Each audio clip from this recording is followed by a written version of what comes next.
Por décima vez se suspende el caso Curuguatí. Se suspende nuevamente el caso Curuguatí. Se suspende hasta indefinidamente, ¿verdad? Y por décima segunda vez se va a intentar realizar en minutos más el juicio oral y público. Mañana a las 8 se va a intentar retomar el caso Curuguatí por décima quinta vez. El fiscal Jalil no quiere dar mayores comentarios sobre el tema. Es un juicio que solamente se está haciendo ante el asesinato de los policías y hay 11 campesinos asesinados. Ojalá los jueces entiendan que corresponde la nulidad y la libertad inmediata de estos campesinos que hace 3 años están privados de su libertad.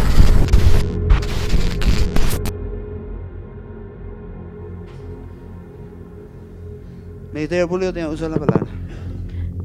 Este es el momento en que el Ministerio Público va a exponer acerca de lo que realmente aconteció el 15 de junio del año 2012 en la propiedad conocida como Campos Morumbí.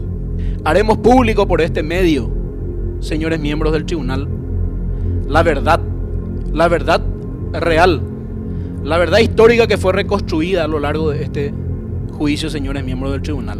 Lo haremos con el firme convencimiento de que llegamos a la verdad. Nosotros, señores miembros, hemos podido o tenido oportunidad, y esto es la verdad, señores. No es una suposición, esto es la verdad. Esto es producto de lo que realmente pasó ese día. No estamos especulando. De ese día se tomaron varias imágenes y varias filmaciones, y todas datan de la posición que los hoy acusados tenían en el día del hecho. El combate de Curuguatí. Feroz enfrentamiento a balazos entre campesinos que invadieron una propiedad de Plaza en el Riquelme y policías que se constituyeron en el lugar con miras a un eventual desalojo. Los agentes del orden fueron emboscados por los ocupantes que se parapetaron en una zona boscosa y recibieron a balazos a los uniformados. Los agentes habrían ingresado bien temprano, 5:30, al lugar y al llegar, ni bien llegar al sitio, al campamento donde estaban apostados. Dentro, lógicamente, de la propiedad de Riquelme, fueron recibidos de esta manera, Roberto.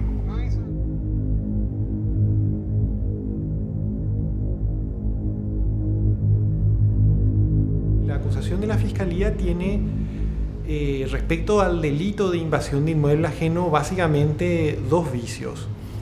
Uno es el de la falsedad del material probatorio presentado y el otro es el del ocultamiento de la información relevante relativa a la situación judicial de esas tierras. La tenencia de la tierra era muy importante porque fue el origen de todo. El juicio Curuguatí, la masacre se originó a partir de un conflicto de tierra. Y los campesinos llegaron a recurrir y a utilizar todos los canales que el Estado paraguayo tiene, digamos, para que ellos sean beneficiados con esas tierras. Estos 2 vicios hacían que, digamos, la acusación por el delito de invasión de inmueble ajeno cayera por su propio peso. Digamos, expuesta esta argumentación falaz por, digamos, prueba viciada en un juicio ante un tribunal independiente e imparcial, esta acusación tendría que haber sido rechazada y con la caída del tipo de invasión de inmueble ajeno caía el de asociación criminal que estaba vinculado al delito de invasión. Un grupo de personas que pretendían adueñarse de tierras a través del uso de la fuerza y de la violencia contra otros paraguayos que tan solo cumplían sus funciones el día 15 de junio del año 2012. Vencer o morir es una frase que ha sido inadecuadamente utilizada por las personas ocupantes ilegítimos de Campos Morumbí el 15 de junio del año 2012. Para que se considere que exista el delito de invasión de inmueble ajeno se tienen que reunir 4 requisitos de manera conjunta y una persona que comete el delito de invasión tiene que describir, digamos, esos 4 requisitos en su conducta. Primero, el ingreso físico a un inmueble, la presencia física, tu ingreso, digamos, de manera material.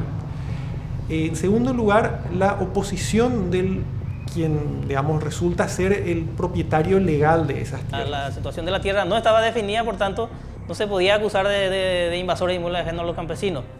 En todo caso, el inmueble era o del Estado paraguayo o del IFSA. Y Lisa nunca reclamó, nunca demandó nada que los campesinos salgan de ahí. El Estado paraguayo tampoco nunca reclamó, nunca demandó. En tercer lugar, la violencia o la clandestinidad en la manera de ingresar. Si uno ingresa, digamos, de manera pacífica o uno ingresa de una manera pública en el marco de una manifestación, digamos, eso no es un delito de invasión de inmueble.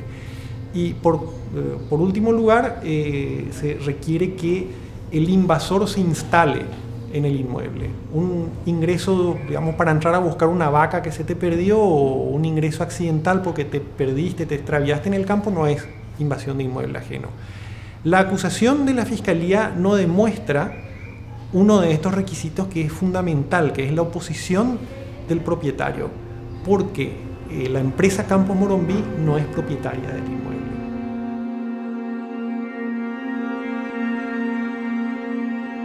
Y en cuanto a la asociación criminal, con relación al señor Juan Carlos Tillería, recordarle simplemente, una vez más, que él era miembro de una asociación integrada por varias personas y que cada una de ellas tenían funciones bien determinadas, funciones de soldado, funciones de apoyo logístico, funciones y se sustentaban a través de un sistema de aportes revelado por un cuaderno. Y como prueba del delito de invasión de inmueble ajeno ofrece la famosa lista de asociados, que digamos es una lista que posteriormente desaparece del acervo probatorio, y la existencia de una organización campesina que estaba realizando trámites ante el INDER. Entonces, ahí ocurre, digamos, una contradicción bastante peculiar, ¿verdad? Que un requisito que establece la legislación administrativa agraria, que es el requisito de asociarse para iniciar cualquier tipo de trámite de reivindicación de un inmueble afectado a la reforma agraria, es tomado por la Fiscalía como un indicio, como una prueba de que estos campesinos se estaban organizando con una finalidad ilícita. Era una cuestión de absoluta inconsistencia. La asociación, su finalidad, sus medios, han sido también ya explicados en reiteradas ocasiones. La finalidad era invadir, atacar, procurar todo aquello que sea necesario para su subsistencia y permanecer en los lugares por ellos invadidos, como asimismo resistir incluso para matar, hasta llegar a matar. Ellos siempre tuvieron, digamos, una organización con fines lícitos, claro, en quedarse con esa tierra de Marinacue por los medios legales correspondientes, y eso están demostrados a través de las documentaciones del INDER, acta, todos los documentos que también la Fiscalía en el juicio oral utilizó para probar la supuesta asociación criminal, que de ninguna manera podría ser, digamos, interpretado de esa forma. Desde el momento en el que el delito de invasión de inmueble no existe, pero no existe jurídicamente porque la tierra de Marinacue no era de Campos Morumbi, y la oposición de Campos Morumbi a la presencia de los campesinos en ese lugar era intrascendente en términos legales porque Campos Morumbi no tiene el título. El delito de invasión de inmueble cae, y al caer el delito de invasión de inmueble, digamos, como consecuencia lógica, cae el delito que está vinculado de manera conexa, que es el de la asociación criminal. La presencia de los campesinos en ese lugar no era antijurídica, y al no ser antijurídica no puede ser perseguida por la Fiscalía como una conducta criminal, y por lo tanto la asociación, la organización de los campesinos para estar ahí tampoco. O sea, se puede decir con propiedad que los efectivos de la policía, en este caso, fueron prácticamente desarmados y recibidos a punta de fusil, una emboscada, ¿no? Es una emboscada, así mismo. Es el término correcto que hay que utilizar. Según este oficial de la policía, nos decía de que estaban totalmente preparados y que son gente experta porque dieron en el blanco directamente al rostro y cabeza de los agentes policiales que bajaron primeramente con la intención de negociar y de no utilizar la fuerza y fueron recibidos de manera. Por lo tanto, estamos ante una emboscada y de gente bien preparada con armas de grueso calibre, según indicaban los agentes policiales. Luis, se habla también de presencia del EPP, que serían también parte de este grupo de supuestos campesinos que emboscaron a los policías. hay un principio de principios que es el de la presunción de inocencia. Ese principio opera por sobre el resto de todos los principios del debido proceso. Es la clave, la base que sirve para determinar el carácter democrático de un Estado.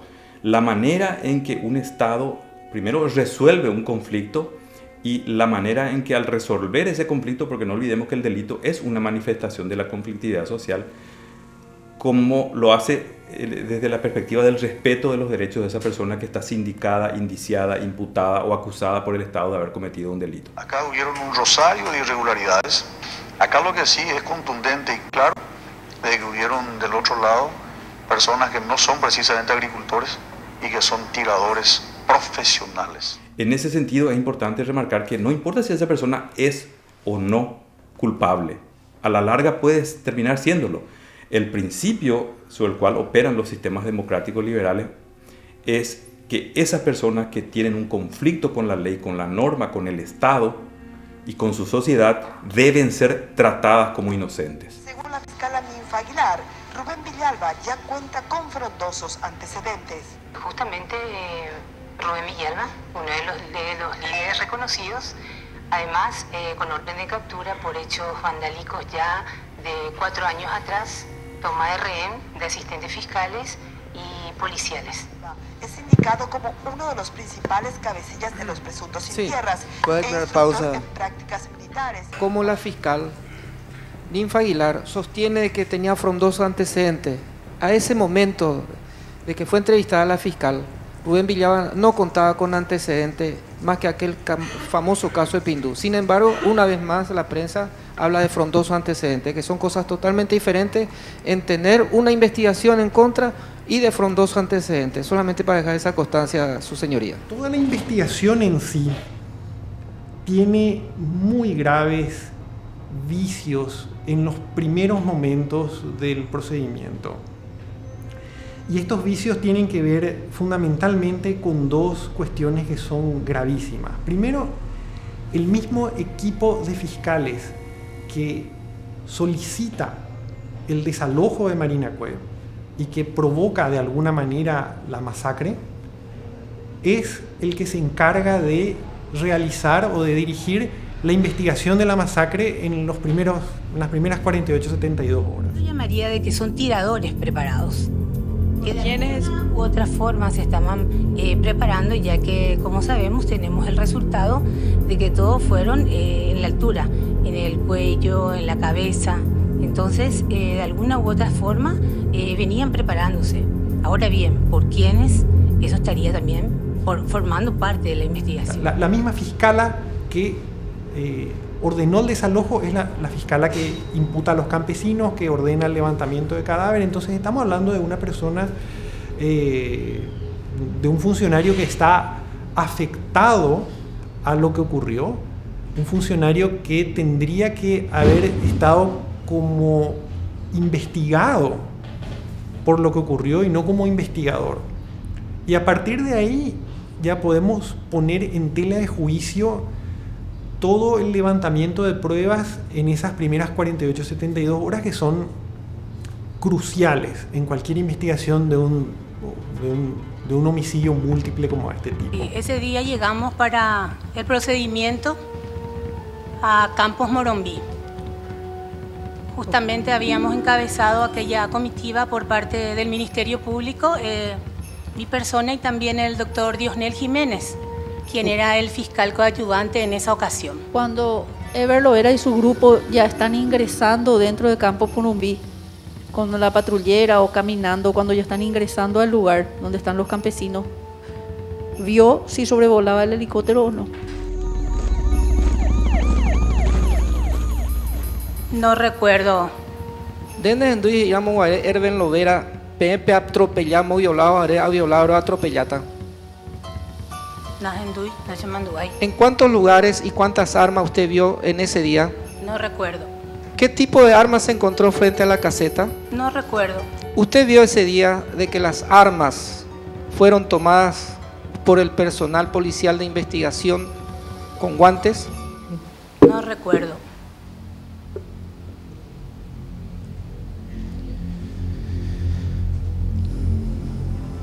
Las imágenes de irregularidades posteriores a la masacre sembraron incógnitas que actuaciones, declaraciones o justificaciones judiciales tendrán que tener pesada razón para poder dejar en claro que hubo justicia. En este caso de Marina Cue, la escena del crimen fue contaminada inmediatamente, no hubo una preservación de la escena del crimen, con eso ya se pierde la evidencia y se pierde la credibilidad de la prueba que se pueda obtener en ese contexto.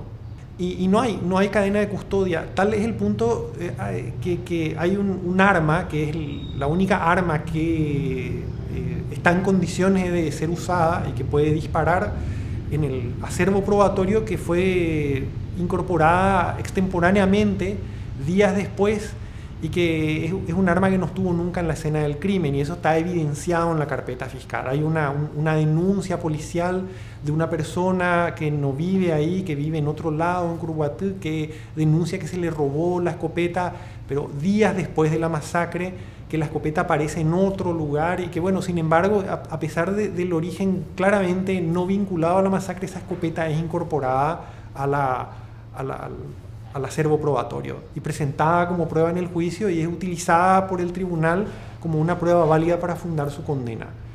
Una sola prueba que tenga ese origen viciado ya te invalida todo el paquete, porque si vos no pudiste garantizar la limpieza, la fidelidad de la cadena de custodia con una prueba, digamos, el resto de tu acervo probatorio levantado en esa misma ocasión tiene también la misma mancha de duda.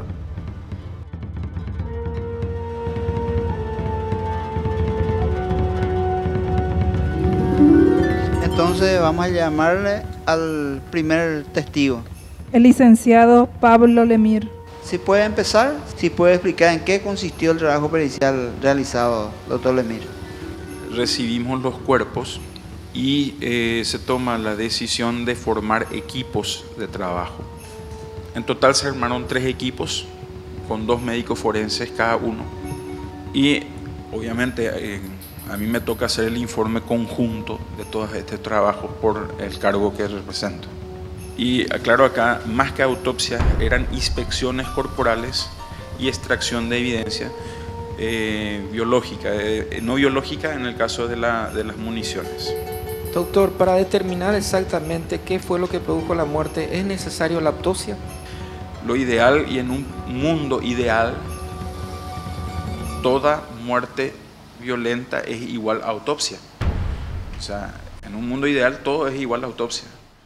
Es muy llamativo que una prueba importantísima como es la de determinar el tipo de proyectil que causó la muerte a una persona y la trayectoria, el lugar de entrada, si es que tiene también lugar de salida el proyectil, la trayectoria, todo lo que hace a la determinación de la manera en que esta persona muere y la posible determinación del tipo de arma, y a partir de ahí quién es el propietario del arma, son cosas elementales y básicas a la hora de un caso de estas características.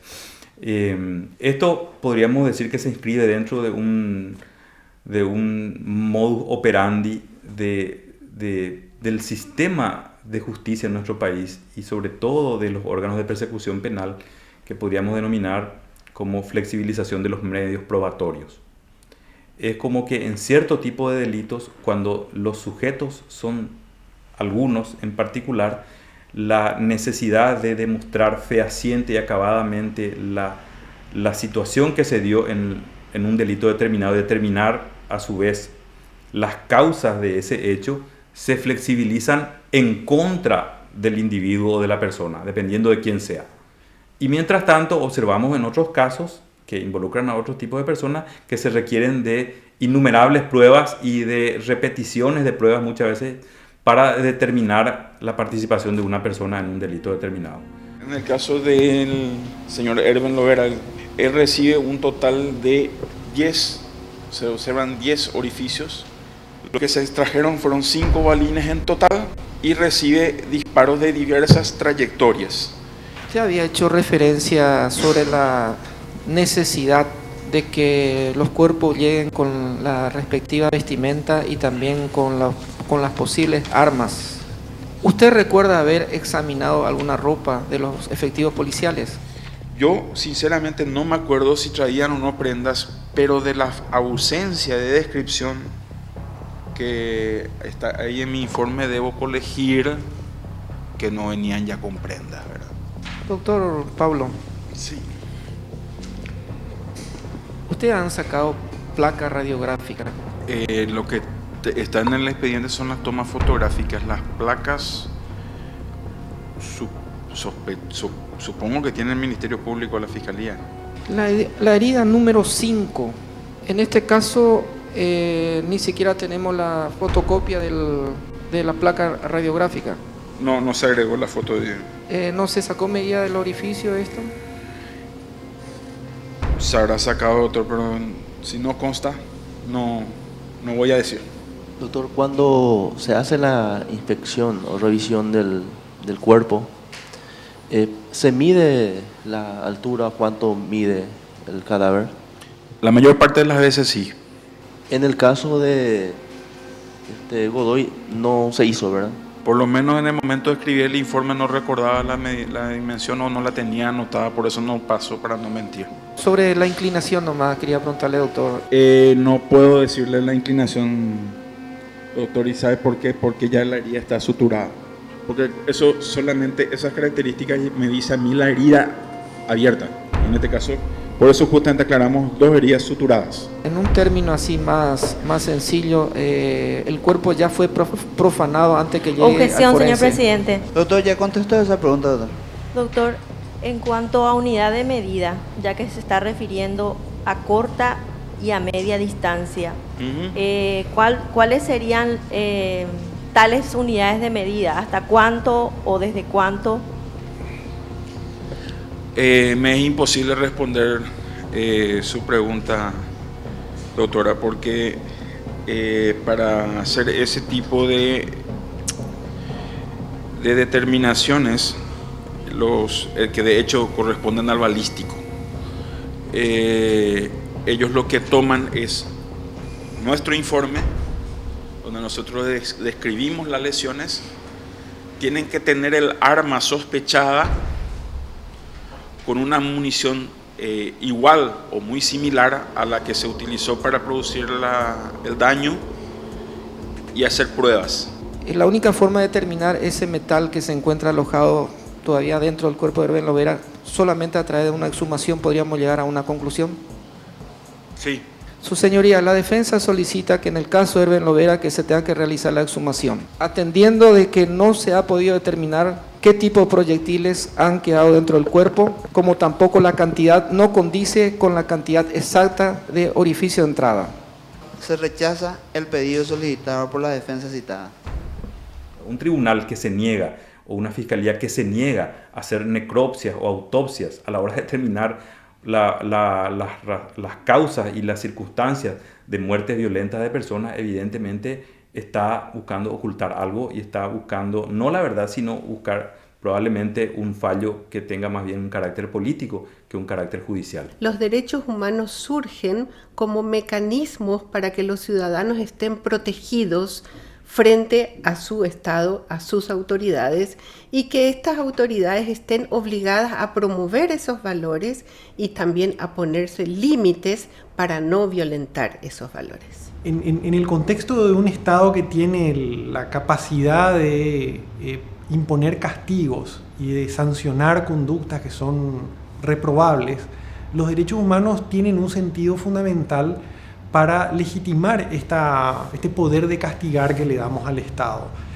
Y estos límites se traducen en cosas básicas como, por ejemplo, que la policía no te puede torturar en el marco de una investigación criminal, o que un juez no te puede mandar preso si es que no hay una acusación comprobada y documentada con pruebas. Un juez no te puede mandar a la cárcel porque sí. El caso Curuguatú es un caso paradigmático. Son muchos los casos que la justicia no logra resolver.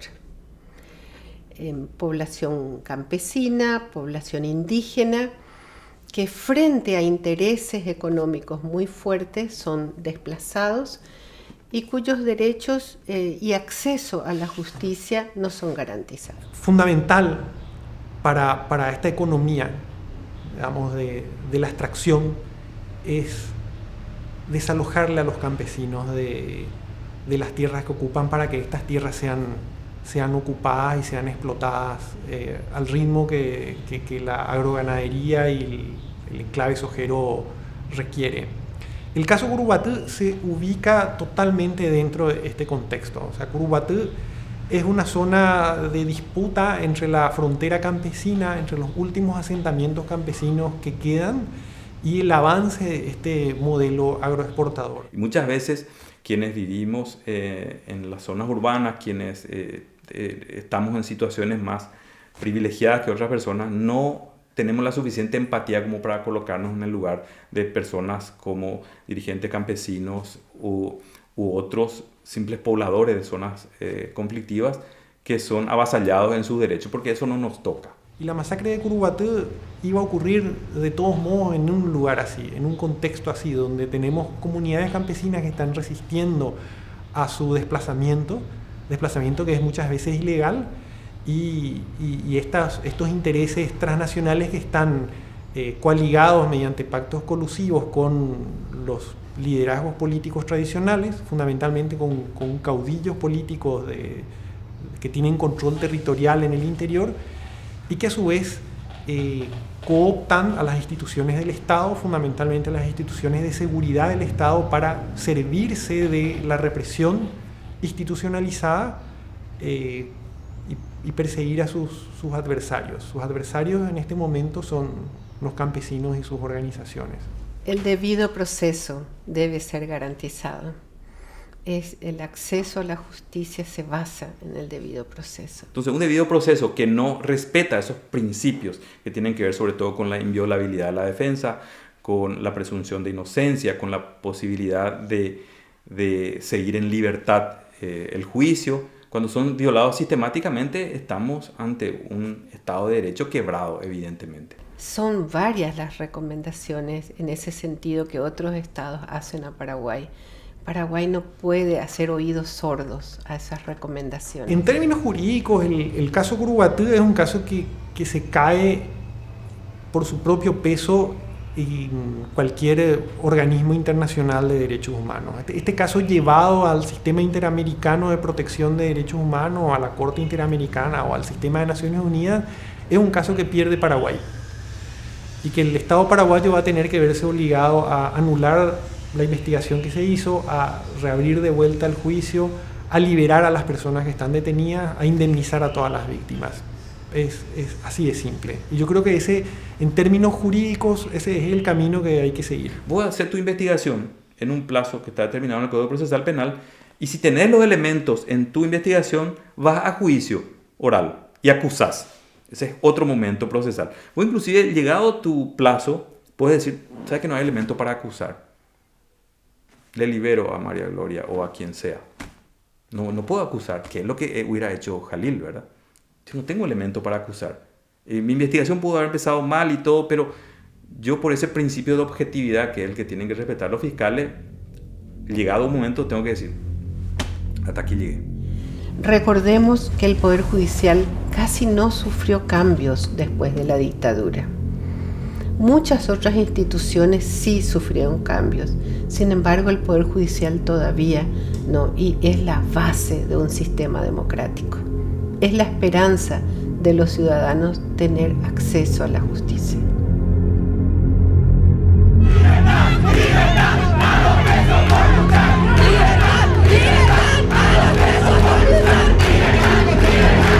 Invasión de inmueble ajeno previsto en el artículo 142, inciso primero y segundo, en concordancia con el artículo 29, inciso segundo, en calidad de coautores. 70, inciso primero y segundo, todos del Código Penal. Condenar al acusado Rubén Villalba, sin sobrenombre ni apodo, paraguayo, 51 años de edad, a la pena privativa de libertad de 30 años